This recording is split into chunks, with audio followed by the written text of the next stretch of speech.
दोस्तों आज का वीडियो का टाइटल है महाकुंभ। तो जैसे ब्रिटिश गवर्नमेंट महाकुंभ में बहुत ज़्यादा पैसा लूटती थी भारत के वासियों से, अभी भी क्या वही हो रहा है या फिर कुछ चेंजिंग है? तो आइए वीडियो में देखते हैं इस बार। नमस्कार दोस्तों, कुंभ शुरू हो गया है। भाजपा सरकार ये बताने और दिखाने की कोशिश करती है कि वो कुंभ का आयोजन करके हिंदू समाज पर खजाना लुटा रही है। भाजपा सरकार कुंभ में आने वाले श्रद्धालुओं पर न्यौछावर हुई जा रही है, जबकि ऐसा बिल्कुल नहीं है। आज के इस वीडियो में आपको पता चलेगा कि सरकार ने कैसे आस्था की आड़ में कुंभ को सरकारी खजाना भरने का जरिया बनाया है। वीडियो शुरू करने से पहले एक वैधानिक चेतावनी, कुंभ में हेलीकॉप्टर से बरस रहे फूल ही आपके लिए कॉम्प्लीमेंट्री हैं, बाकी हर चीज का पैसा सरकार वसूल रही है। दोस्तों, बात 1801 की है, जब इलाहाबाद पर अंग्रेजों का अधिकार हुआ करता था। कुंभ में माघ मेले पर जुटने वाली लाखों की भीड़ देखकर अंग्रेजों को कमाई का आइडिया मिला। 1801 में जो आइडिया अंग्रेजों को आया था, उस आइडिया को न्यू इंडिया की सरकार ने भी आगे बढ़ाया है। अंग्रेजों ने कुंभ में आने वाले हर तीर्थ यात्री से उस जमाने में 1 रुपए का टैक्स लिया था। वसूली करने के लिए अफसर तैनात किए गए थे। इसके बाद हर कुंभ में ब्रिटिश सरकार कुंभ से कमाई करने लगी। बिजनेस स्टैंडर्ड की खबर के मुताबिक इस बार साल 2025 में 40 करोड़ लोग गंगा नहाने के लिए आ सकते हैं और उनसे 25,000 करोड़ की कमाई की जाएगी। दोस्तों, 1906 की बात है।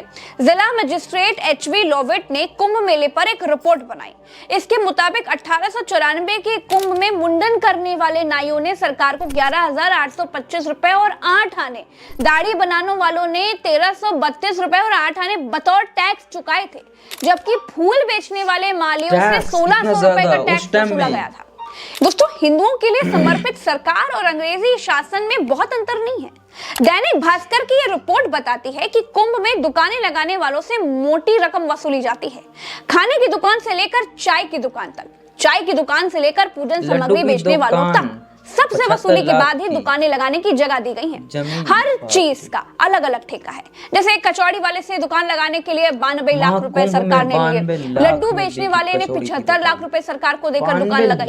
अखबार में छपी रिपोर्ट बताती है कि संगम के पास प्रसाद बेचने वालों से भी सरकार ने मोटा पैसा लिया है। संगम के पास राहुल कपूरिया माला और धार्मिक सीनरी की दुकान चलाते हैं। वो कहते हैं पिछले 10 साल से मेले में दुकान लगा रहे हैं। पहले परेड के पास थी, उसके लिए 6-7 लाख रुपए लगते थे, लेकिन इस बार महाकुंभ के चलते बहुत महंगा हो गया है। जमीन भी मेला क्षेत्र में मिली है। 15 बाय 30 की इस जमीन के लिए 16 लाख रुपए देने हैं। इसी तरह दुकान लगाने वाले एक चाय वाले को भी सुन लीजिए। आप सोच रहे होंगे कि फ्री में लगा रहे हैं, फ्री नहीं है ना, फ्री नहीं है ना, ये लेके 50,000 रुपए। इतने से दुकानों के। दोस्तों, अंग्रेजों ने कुंभ के दौरान दूध पर 1,064 रुपए, गाय दान करने वालों पर 1,076 रुपए और बछड़ों के दान पर 976 रुपए का टैक्स वसूला था, जबकि नाव वालों ने 3,311 रुपए, फेरी वालों ने 1,440 रुपए और गाड़ी चलाने वालों ने 1,874 रुपए का टैक्स चुकाया था। इस कुंभ में भी दुकानदारों से वसूली करके दुकानें आवंटित की गई हैं और जिनसे सीधे तौर पर सरकार पैसा नहीं ले सकती, उन नाविकों का हाल ये है दोस्तों कि नाविकों को कह दिया गया है कि वो निर्धारित जगह से ही नाव चला सकते हैं, जिसकी वजह से कुंभ में नाविकों ने गंगा नदी को घेर लिया। देने के लिए अगर नहीं रहेगा फिर वो कैसे कमाएगा? जैसे नॉर्मल गरीब इंसान है जो चाय वगैरह बेचता है, उसके पास अगर 50,000 नहीं रहेगा तो कैसे दुकान लगाएगा अपना कुंभ मेले में? नहीं चल पाएगी तो हम पुलिस की भी कोई कश्ती नहीं चलने देंगे। इसी तरह 1906 में अंग्रेजी शासन में कुंभ में बाल काटने पर 10,444 रुपए 8 आने, दाढ़ी बनाने पर 1,348 रुपए 8 आने और मालियों से 1,336 रुपए वसूले गए। 1906 में ही अंग्रेजों ने दूध पर 728 रुपए, गाय दान करने पर 152 रुपए और बछड़ा दान करने पर 1,098 रुपए का टैक्स लगाकर कमाई की थी, जबकि नाव वालों ने 3,435 रुपए, फेरी वालों ने 1,025 रुपए और गाड़ी चलाने वालों ने 1,995 रुपए टैक्स चुकाए थे। इस बार भी पार्किंग बनाई गई है। श्रद्धालु धर्म, कर्म और दान करने के लिए जा रहे हैं, लेकिन हिंदूवादी सरकार ने कहीं से भी कोई कसर नहीं छोड़ी है। वहां से अगर आप जा रहे हैं तो आपको पार्किंग तक फ्री नहीं मिलेगी। रहने, खाने और ठहरने की फ्री व्यवस्था की बात करना तो बेवकूफी होगी। कुंभ से पहले प्रयागराज में जो कमरा आपको 2,000 रुपए में मिल पाता था, आज वो 8,000 रुपए में भी मिलना मुश्किल है। थोड़ी ज्यादा सुविधाएं चाहते हैं तो 16,000 से रुपए तक, लाखों रुपए तक के टेंट हैं, जैसे हर तीर्थ स्थान में हो चुका है। कुंभ भी पूरी तरह से कमर्शियल है, लेकिन फिर भी सरकार ये दिखाने और दर्शाने की कोशिश करती है कि वो हिंदू श्रद्धालुओं के लिए अपना पूरा खजाना लुटा कर सब कुछ कर रही है। सिर्फ भाजपा सरकार नहीं, इस देश के लोगों को प्रताड़ित करने वाले, इस देश के लोगों पर अत्याचार करने वाले अंग्रेज भी कुंभ को सफल बनाने के लिए इंग्लैंड से खास ऑफिसर्स बुलाते थे। ये ऑफिसर्स भारत के सचिव को हर दिन रिपोर्ट भेजते थे। दोस्तों, दैनिक भास्कर के एक रिपोर्ट के मुताबिक राज्य के अभिलेखागार के 1894 के एक दस्तावेज के मुताबिक कुंभ के लिए प्रशासनिक काम इलाहाबाद के कलेक्टर और जिला मजिस्ट्रेट की देखरेख में किया गया, लेकिन मेला सुंदर और सजाने के लिए, उसे सुंदर बनाने के लिए इंग्लैंड से 3 ऑफिसर्स बुलाए गए थे। 1894 के दस्तावेज के मुताबिक कुंभ में अधिकारियों को ड्यूटी के लिए परीक्षा पास करनी पड़ती थी।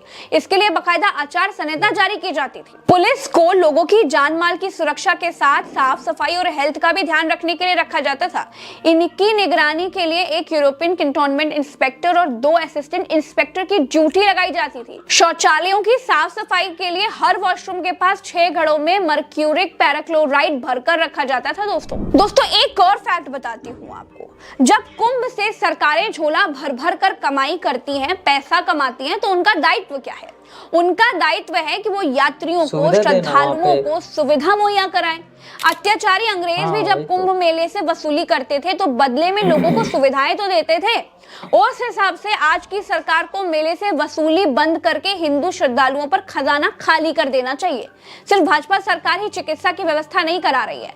दोस्तों, अंग्रेजों के समय 1906 में कुंभ के दौरान मेला क्षेत्र में हैजा फैल गया था।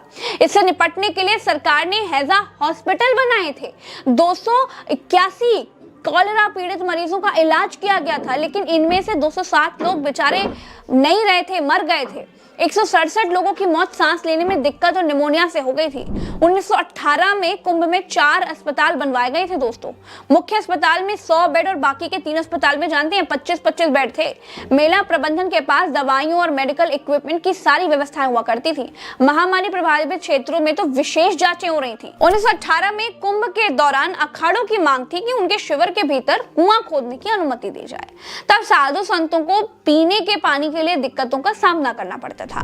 जब संतों को कुआं खोदने की अनुमति नहीं मिली तो हिंदू महासभा, बड़ा पंचायती और निर्मल अखाड़े ने रातों रात अपने शिविर में ही कुआं खोद दिया।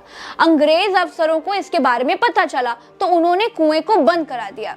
तब कुंभ के लिए मेला क्षेत्र में 185 नल और 27 पानी की टंकियों की व्यवस्था की गई थी। दोस्तों, आज की तारीख में जब आप कुंभ आने के लिए घर से निकलते हैं, गाड़ी में तेल भरवाते हैं, उस पर टैक्स देते हैं, रोड पर चलते हैं, बीच में 10 जगह टोल पड़ता है, उस पर टैक्स देते हैं, गाड़ी स्टैंड में लगाते हैं तो किराए के साथ में फिर से जीएसटी भरते हैं, खाते हैं तो टैक्स, पानी पीते हैं तो टैक्स देते हैं, कुछ खरीदते हैं तो मूल कीमत के साथ टैक्स देते हैं, रहने का किराया देते हैं।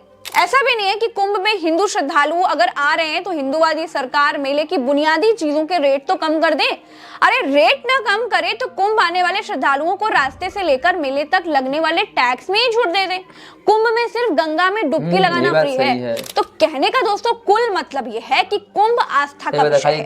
कुंभ हमारे देश की विरासत है। कुंभ तभी था जब अंग्रेजों का शासन था।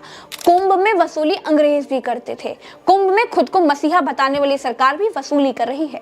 कुंभ हमारे ऋषि मुनियों से, कुंभ प्राचीन परंपराओं से, कुंभ श्रद्धालुओं से है।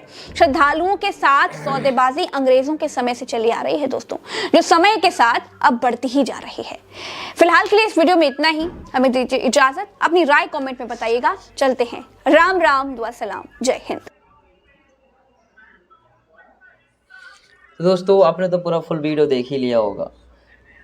प्रज्ञा मैम ने बिल्कुल हर चीज़ को एकदम क्लियरली बताया। जैसे पहले कुंभ मेला लगता था तो अंग्रेज भी लूटते थे, हर चीज़ पे टैक्स लगाते थे, हर चीज़ पे टैक्स लगाते थे। और वैसे अभी भी हो रहा है, जो कुंभ मेला अभी ऑर्गेनाइज होने वाला है तो सब जगह पे टैक्स लगाया जा रहा है। और दूसरी बात ये कि एक बात सुन के तो मैं शौक हो गया कि कचौड़ी बेचने वाले ने अपने दुकान लगाने के लिए 92 लाख रुपए दिए हैं। भाई साहब अगर सोचने वाली बात है ना, अगर वो 92 लाख रुपये अपना दुकान लगाने के लिए दे रहा है, तो वो उसको कमाने के लिए 92 लाख रुपये अगर वो दे रहा है, तो ऑलमोस्ट है कि वो 1 करोड़ के अपना रखा होगा कि मैं 1 करोड़ तक कमाऊँगा। तो उसके हिसाब से वो पैसा किससे वसूल करेगा? जनता से ही ना। जो लोग वहाँ पे जाएंगे नहाने के लिए, पूजा करने के लिए, जो लोग भी वहाँ पे जाएंगे, वो सबसे ही ना वो कचौड़ी हम उन लोगों को महंगी बेचेगा वो। सही कहा कि पूरा कॉमर्शियल है महाकुंभ का इस बार। जो अमीर लोग हैं वो लोग जाएंगे मेला में, हर चीज़ उन लोग पैसे से कर पाएंगे, और जो लोग बेचारे गरीब हैं वो लोग शायद नहीं जा पाएंगे इस बार, क्योंकि इस बार का कुंभ बहुत महंगा होने वाला है। तो खैर कमेंट में आप क्या कहना चाहते हैं इस वीडियो के बारे में, आप कमेंट ज़रूर कीजिएगा।